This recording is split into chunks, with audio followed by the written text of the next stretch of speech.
मुस्कुराते हुए पूछा, देवी क्या बात है? कुछ नहीं महाराज, हम पतिव्रताओं का धर्म ही है पति की सेवा करना, मैं तो अपने धर्म का निर्वाह मात्र कर रही हूँ।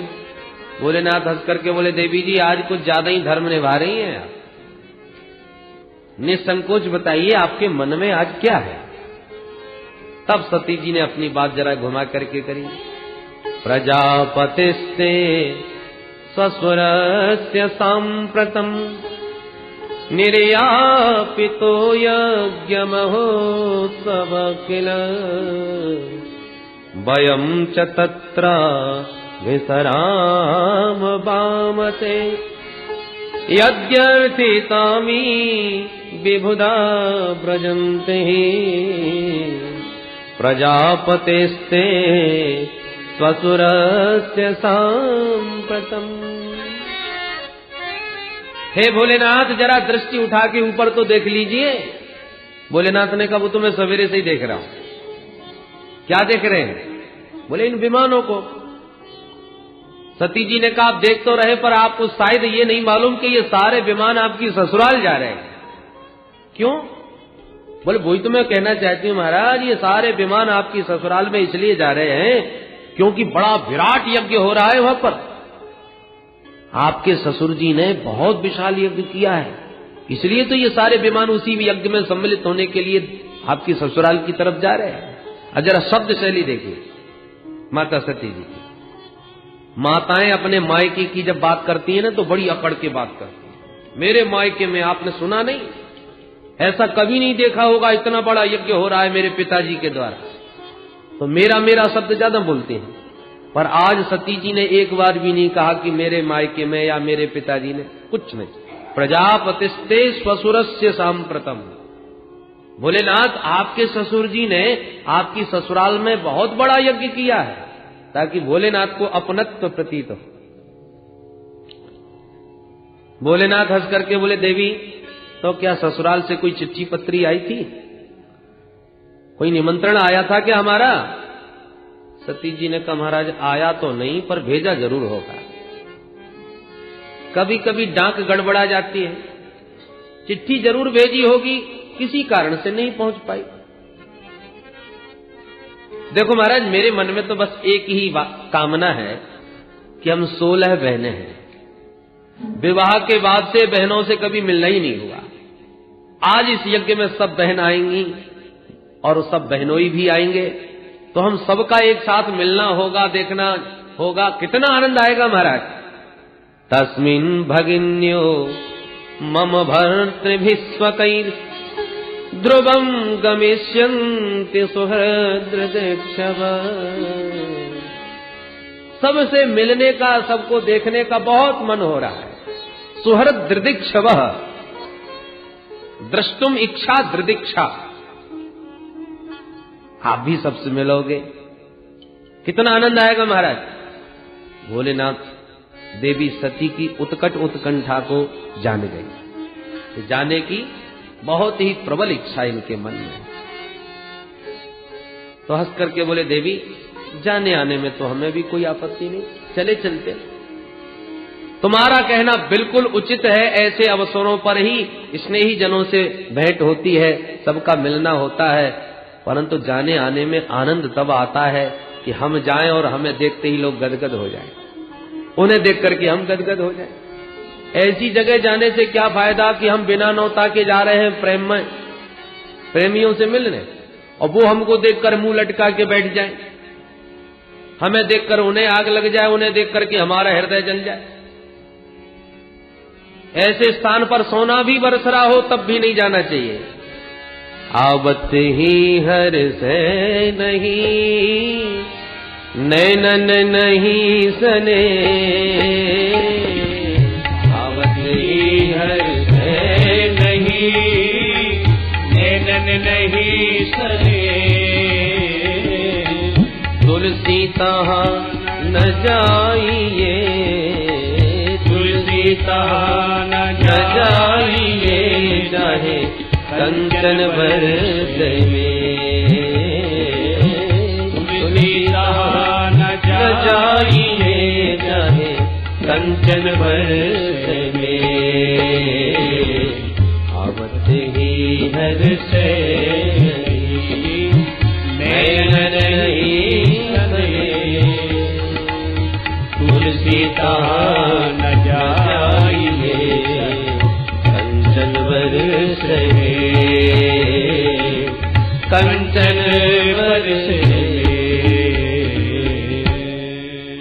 इसलिए देवी कुछ भी हो रहा हो अपने राम जाने वाले नहीं। सती जी ने कहा आपने यहां बैठे बैठे कैसे सोच लिया कि हम जाएंगे और हमको देखकर वो प्रसन्न नहीं होंगे? अरे यदि हम पहुंचे तो पिताजी तो कान पकड़ के माफी मांगने लगेंगे कि बेटी मैं पत्र देना भूल गया। क्या करें, बड़े बड़े कार्यक्रमों में कभी कभी बड़े खास से खास निकटतम लोग छूट जाते हैं। पर ये गलती कोई जानबूझ के थोड़ी होती है, अनजाने में हो जाती है। आप चलिए तो सही। भोलेनाथ को आज वो प्रसंग सुनाना ही पड़ा जो अब तक सती से छुपाए बैठे थे। भोलेनाथ ने पूरा प्रसंग जब विस्तार से सुनाते हुए कहा, देवी उस दिन तुम्हारे पिता के स्वागत समारोह में हम तनिक खड़े नहीं हुए। हमारा उद्देश्य कोई अपमान करने का नहीं था। हमने तो सर्वभूत हृदय भगवान वासुदेव के चरणों में प्रणाम करते हुए दक्ष को भी प्रणाम किया था। पर मेरी भावना को समझे बिना दक्ष ने अपना अपमान मान लिया। देहाभिमानी देह को महत्व देता है। मैं खड़ा नहीं हुआ, इस बात को लेकर के वो अपना अपमान अनुभव करने लगे और तमाम पूरी सभा के बीच में हजारों गालियां मुझे सुनाई। एक बात कहूं देवी सती, कोई बाण मार दे, बाण का घाव होता है, पीड़ा भी बहुत होती है, परंतु औषधियों के बल से घाव भी ठीक हो जाता है, पीड़ा भी, दर्द भी सब ठीक हो जाता है, मिट जाता है। अरे चिन्ह तक नहीं रह जाता शरीर में, ऐसी औषधियां हैं। परंतु अपने स्नेही जनों के द्वारा जो वाणी का घाव लगता है, वाणी का बाण जब हृदय को चुभोता है तो वो घाव कभी जीवन में ठीक नहीं होता। जब जब उस वचन को याद करो उतना ही पीड़ादायक होता है, वो घाव कभी ठीक नहीं होता। स्वानाम यथा वक्र धियाम दुरुक्तिभिः दिवानिशम तप्यति मर्मताड़ितः। मुझे तुम्हारे पिता ने इतनी गालियां दी, कटु वाक्य बोले कि वो बाण की तरह चुभे हुए आज भी दिन रात मेरे मर्म स्थलों में पीड़ा पहुंचाते हैं। दिवानिशम तप्यति, दिन रात तपाते हैं वो वचन। मैं तो सह गया देवी, पर मैं तुम्हारे स्वभाव को भी ठीक से जानता हूं, तुम सह नहीं पाओगी। अपमान की पीड़ा मृत्यु से भी भयानक होती है देवी, जो तुमसे नहीं सहा जाएगा। इसलिए मेरी बात मानो, वहां बिल्कुल मत जाना, तुम्हारा किसी भी प्रकार भला नहीं। स्पष्ट रूप से श्री भोलेनाथ ने समझा दिया, बता दिया, पर सती जी का आग्रह फिर भी शांत नहीं हुआ। देखिए महाराज, अब जो होना था सब हो गया, परंतु नाते रिश्ते संबंध कोई छोटी छोटी बातों के ऊपर टूट थोड़ी जाते हैं।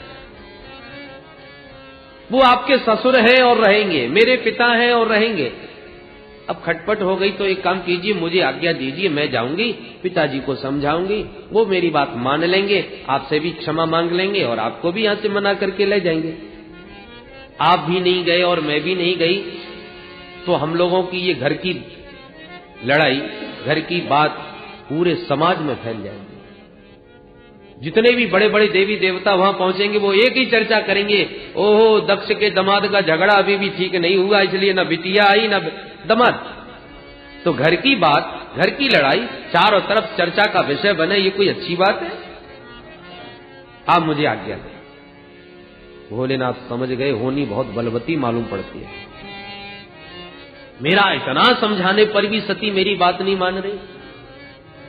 पुरुषार्थ करने में कोई कसर नहीं छोड़नी चाहिए, और उसके बाद भी बात न बने तो परमात्मा के ऊपर छोड़ देना चाहिए। होई ये सोई जो राम रुचि राखा, होई ये सोई जो राम रुचि राखा, को कर तरक बड़ा वही साखा।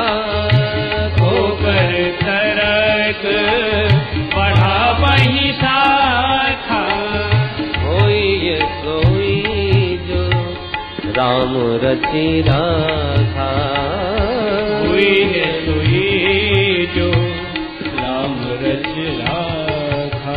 भोलेनाथ ने बहुत प्रकार समझा करके भी जब देख लिया कि सती मान नहीं रही, तो अब तर्क वितर्क की शाखाएं बढ़ाने से कोई फायदा नहीं होगा, वही जो भगवान की इच्छा है। भोलेनाथ ने कहा देवी अब जो तुम्हें अच्छा लगता हो सो करो। और भोलेनाथ तो आंख बंद करके बैठ गए। भगवती सती बोली महाराज तो फिर मैं जा रही हूं। भोलेनाथ कुछ बोले ही नहीं। अच्छा महाराज तो मैं चली, फिर भी नहीं बोले। तो सती जी प्रणाम करके चल पड़े। सती जी चलते चलते सोचती जा रही है, हे भगवान कहीं भोलेनाथ नाराज तो नहीं हो जाएंगे, कहीं असंतुष्ट तो नहीं। अच्छा दोबारा कोशिश करती हूं, मेरे भोलेनाथ तो आशुतोष हैं, बहुत जल्दी खुश हो जाते हैं। दोबारा प्रयत्न किया तो शायद प्रसन्न हो जाए। तो बहुत दूर तक जाने के बाद फिर लौट पड़ती हैं, फिर चरण दबाने लगती हैं, फिर अनुमति मांगने लगती हैं। और कोई उत्तर जब भोलेनाथ की ओर से नहीं मिलता तो कहती है ठीक है तो मैं जा रही हूं, फिर निकल जाती है। सती जी जाने लगती हैं तो भोले बाबा धीरे से आंख खोल के देखने लगते हैं, क्या सचमुच चली गई? और सती जी को जब वापस अपनी ओर आते देखते हैं तो आंख बंद करके फिर बैठ जाते हैं। सती जी दुविधा में फंसी। पिताजी की याद आती है, यज्ञ महोत्सव का दृश्य आंखों में नाचता है तो भागने लगते हैं, और भोले बाबा का ध्यान आता है तो लौट पड़ती हैं। निष्क्रामती निर्विशति द्विधा सता, कभी बाहर कभी भीतर, निर्णय नहीं ले पा रही, क्या करूं? अंत में निर्णय ले ही लिया कि कुछ भी हो यज्ञ में जाऊंगी। ऐसी यज्ञ कोई नित्य थोड़ी होते, और सबसे मिलजुल के बाद में आके अपने भोले बाबा को भी मना लूंगी। चली गई सती जी बहुत दूर तक। भोलेनाथ ने देखा कि ये तो बहुत दूर निकल गई, अब की बार लौटने वाली नहीं है। तो नंदीश्वरादि गणों को बुला के अच्छा जाओ इन्हें आदर के साथ पहुंचा के आओ। नंदीश्वरादि गण दौड़े दौड़े आए, माता जी प्रणाम, हम सेवकों के रहते आप पैदल अकेली जावे, धिक्कार है हमारे लिए, आज्ञा करो मां कहां चलना है? भगवती सती बोली मेरे पिताजी के यहाँ बहुत बड़ा यज्ञ हो रहा है, चलो चलना चाहो तो तुम लोग भी चलो। हाँ माता जी हम भी चलेंगे, हम भी चलेंगे। बोले जिसका मन हो सब चलो। तमाम भूत प्रेतादिक भी भगवती सती जी के साथ चल पड़े, जय जयकार बोलते हुए। बोलो सती महारानी की। गणों से घिरी हुई भगवती सती जैसे ही चली, यज्ञ स्थल के निकट पहुंच गई। कल तक जो देवता साष्टांग दंडवत किया करते थे मां के चरणों में, आज उन्होंने जब देखा तो तुरंत मुंह घुमा लिया, अनदेखा कर दिया, जैसे हमने देख ही नहीं पाया।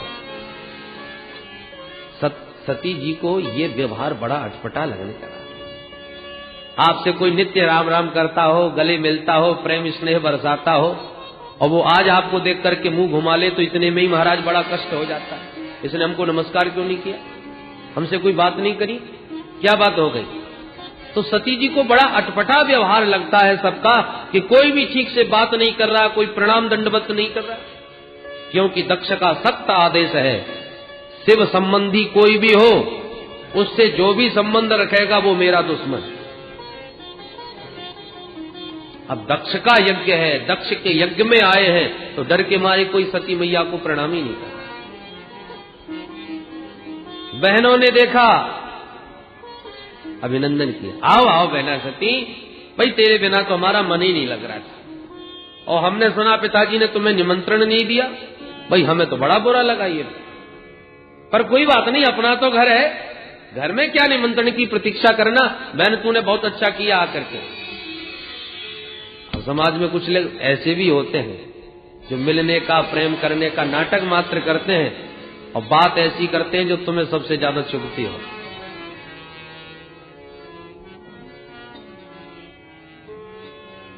सती जी को लगा मुझे इनसे क्या मतलब, मायके में सबसे अधिक महत्व होता है तो मां का, मां है तो मायका है, अन्यथा कोई नहीं पूछने वाला,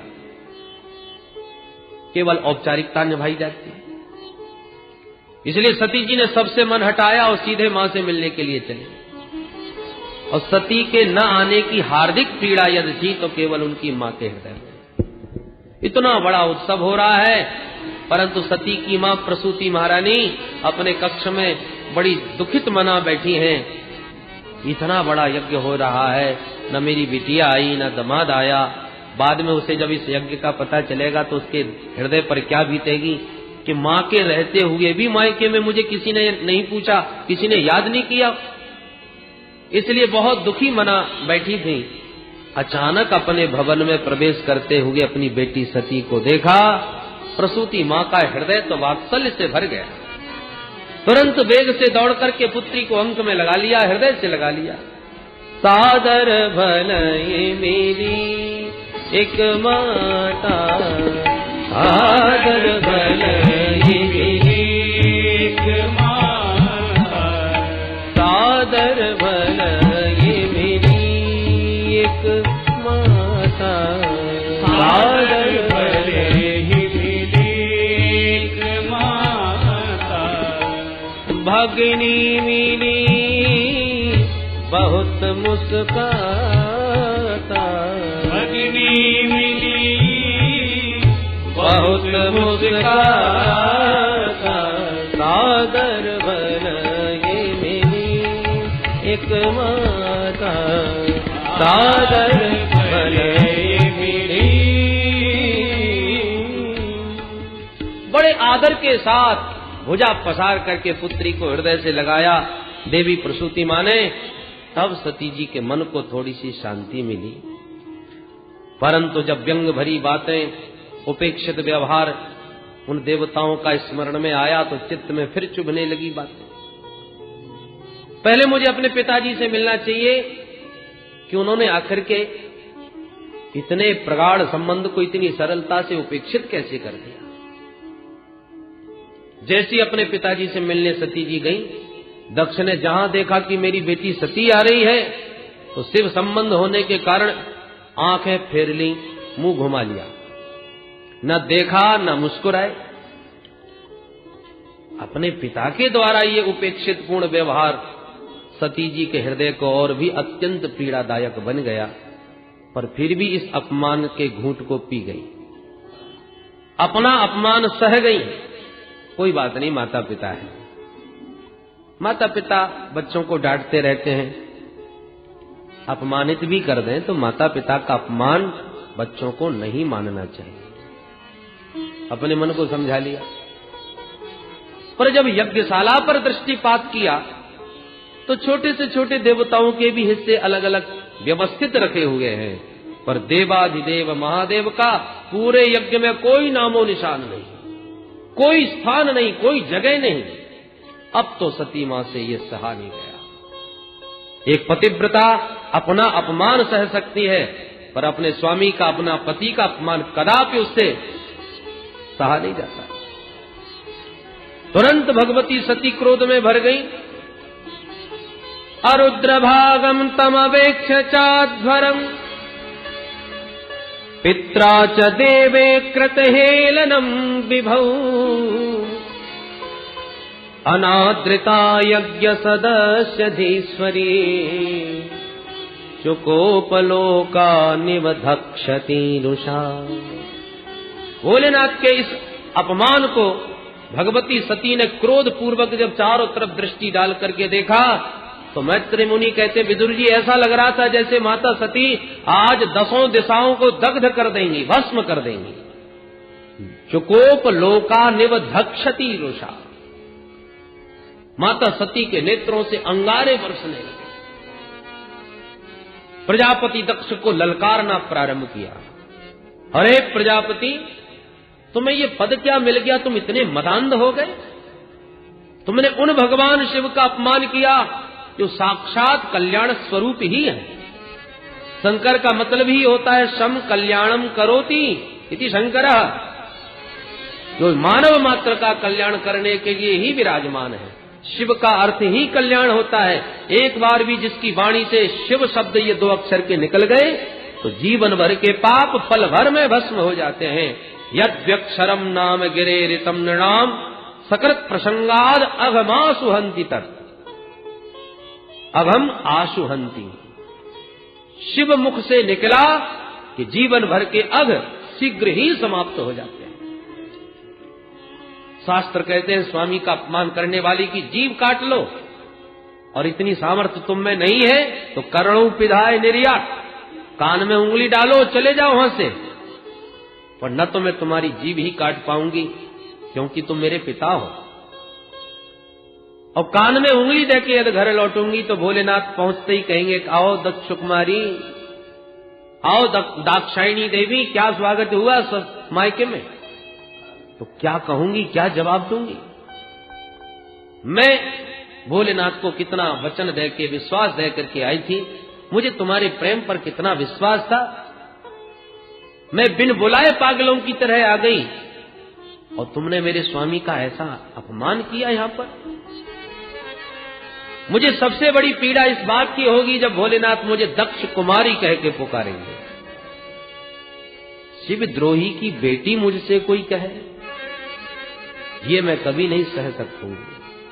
मुझे जीवन में आज प्रथम बार पता चला कि मेरा जन्म एक शिवद्रोही के द्वारा हुआ है, जो मेरे प्राण धन है, जीवन धन है, जीवन सर्वस्व है, उनकी मैं अर्धांगिनी, और मेरा जन्म उनके द्रोही के द्वारा हुआ।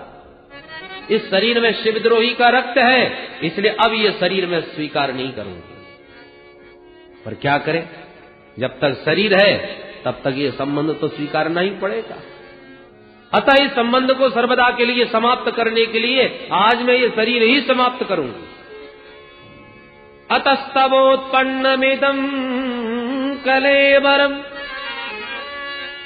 न धारयिष्ये श्रितकंठ गर्भिणा दग्धस्य मोहाद् विशुद्ध मंधसो जुगोप्सितस्योद्धरणं प्रचक्षते। अतः तव उत्पन्नम इदम कलेवरम न धारयिष्ये, तेरे द्वारा है ये उत्पन्न शरीर, इसलिए अब इसे धारण नहीं करूंगी। और इतना कह के माता भगवती ध्यान मग्न बैठ गई। भोलेनाथ के श्री चरणों का ध्यान करते करते दिव्याग्नि देह से प्रकट हो गई और सद्य प्रज्ज्वाल समाधि जाग्निना, उस दिव्याग्नि में देह समाप्त कर दिया माता सती ने। बोलो सती महारानी की। जो भूत प्रेतादि गण जो माता सती के साथ आए हुए थे, उन्होंने ये सब दृश्य जब देखा और सुना, एकदम कुपित हो गए, क्रोधित हो गए, मारो काटो चिल्लाते हुए टूट पड़े यज्ञशाला के ऊपर। हमारी मां का अपमान करने वाले यज्ञ को कभी सफल नहीं होने देंगे। जैसे भूत प्रेतों के आक्रमण को देखा तो यज्ञाचार्य भृगु मुनि ने रक्षवण मंत्र की शक्ति से दिव्य शक्तियों को प्रकट कर दिया, जिन्होंने भूत प्रेतों को मार पीट के वहां से भगा दिया। उधर नारद जी ने दौड़ लगाई और भोलेनाथ को पूरा समाचार विस्तार से सुना दिया।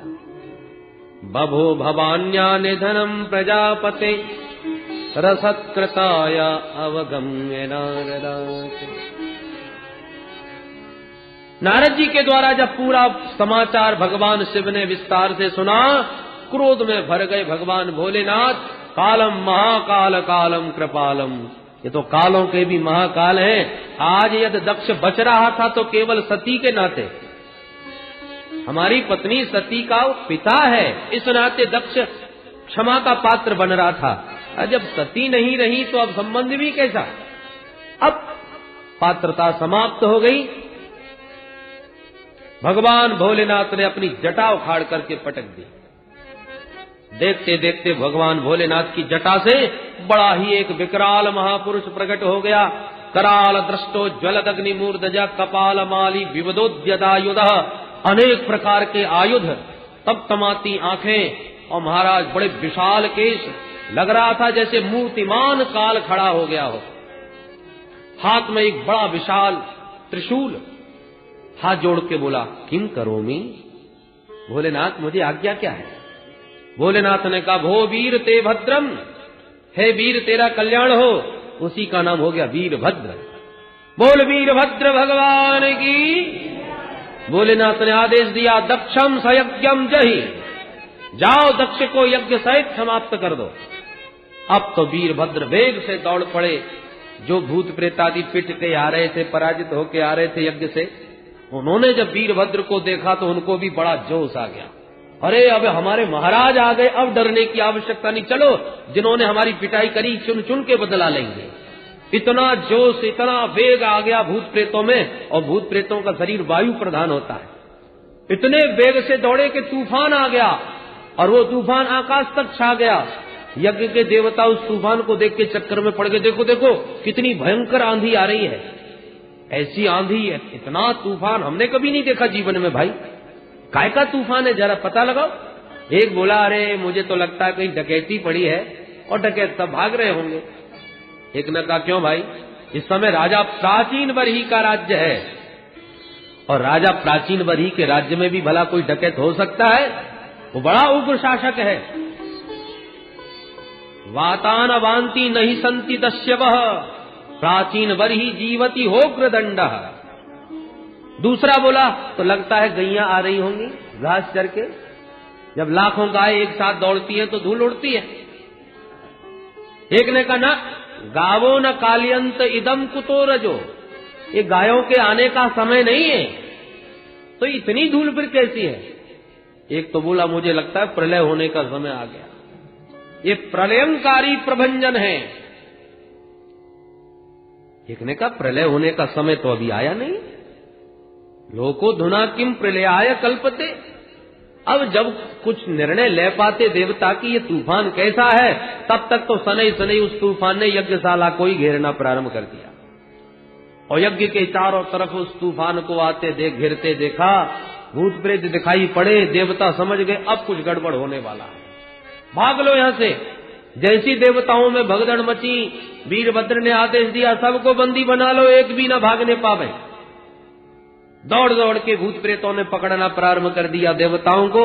भृगुम बबंध मणिमान वीरभद्र प्रजापतिम चंडी संपूषणम देवम भगम नंदी स्वरुग्रहीत। जिसकी पकड़ में जो आ गया उसी को धर पकड़ा। भृगु मुनि उठ के भागे तो भृगु जी को दबोचा मणिमान नाम के गढ़ ने। भृगुम बबंध मणिमान, वीरभद्र ने दौड़ करके प्रजापति दक्ष को पकड़ लिया। किसी ने पूषा को, किसी ने भग को, सबको पकड़ के कहा भाई कहां भाग रहे हो? यज्ञ में भाग लिया है तो भाग लेके ही भागिए, खाली हाथ मत जाइए। सबको पकड़ पड़ के बांधना प्रारंभ कर दिया। वीरभद्र ने आदेश दिया पूरा यज्ञ तहस नहस कर दो, बराबर हो जाए। टूट पड़े यज्ञशाला पर, बल्लियां उखाड़ उखाड़ के पटकने लगे भूत प्रेत। कुछ भंडारे में घुस गए तो रायते के कुंड में हर हर महादेव करके डुबकी मार के नहाने लगे। सब भंडारा चौपट कर दिया, सारी बल्लियां उखाड़ के यज्ञ तहस नहस कर दिया। अंत में सबको बंदी बना के खड़े किए हुए उन भूत प्रेतों से वीरभद्र ने पूछा अब बताइए इनको क्या क्या दंड दिया जाए। भूत प्रेतादिक बोले महाराज ये सफेद दाढ़ी वाले बाबा जो खड़े हैं भृगु मुनि, उन्होंने बहुत बुरी हमारी पिटाई कराई। हम पिट रहे थे और ये बाबा दाढ़ी पर हाथ घुमा घुमा के बड़े प्रसन्न हो रहे थे। अच्छा, वीरभद्र को आया क्रोध तो भृगु मुनि की दाढ़ी मूछ दोनों पकड़ के एक झटके में सारे बाल नोच डाले और दाढ़ी उखाड़ करके भृगु जी को भगा दिया। और बताओ महाराज ये जो पूषा देवता खड़े हैं, जब हम पिट रहे थे तो हमारी तरफ ही करके खूब बत्ती सी दिखा रहे थे। अच्छा, एक मुक्का जोर से मुंह में मारा तो सारी बत्ती सी, सारे दांत टूट के बाहर गिरे। पूरा वेदांती हो गया बेचारा, एक भी दांत मुंह में नहीं रहा। बोलो जय श्री कृष्ण। और बोले महाराज ये जो भग देवता खड़े हैं ना, हम पिट रहे थे तो हमारी तरफ आंखें मटका मटका के खूब हंस रहे थे। अच्छा, दोनों अंगुली डाल के भग की दोनों आंखें बाहर निकाल दी। इस प्रकार से जितने देवता सम्मिलित हुए सबका चित्रबद्ध कर दिया, अंग प्रत्यंग विहीन करके देवताओं को तो भगा दिया।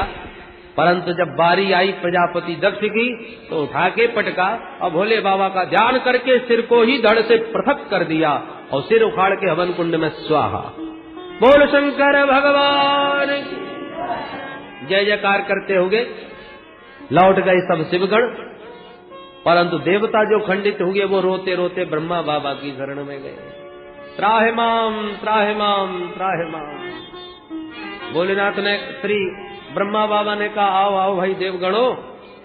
क्यों भाई क्या बात हो गई, कैसे भागे चले आ रहे हो? बोले महाराज मत पूछो, यज्ञ में गए थे अपना भाग लेने के लिए तो भाग भाग तो कुछ मिला नहीं, साथ में हमारा ही भाग और चला गया। सबने अपनी अपनी दुर्दशा सुनाई। ब्रह्मा जी हंसने लगे, अरे देवताओं, बिना विचारे जो करे सो पाछे पछताए। उस यज्ञ में भाग तो हमें भी परोसा गया था, पर हम तो नहीं गए। जहां भगवान शिव का अपमान होगा वहां हम कैसे जा सकते हैं? भगवान नारायण का भी भाग था, पर नारायण भी नहीं गए।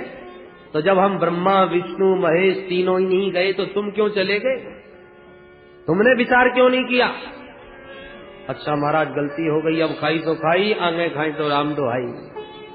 शपथ खाते हैं दोबारा ऐसी गलती नहीं होगी। ब्रह्मा जी ने कहा, तुमने अपराध किया है भगवान शिव का, उन्हीं की शरण में जाओ, वो ही ठीक करेंगे।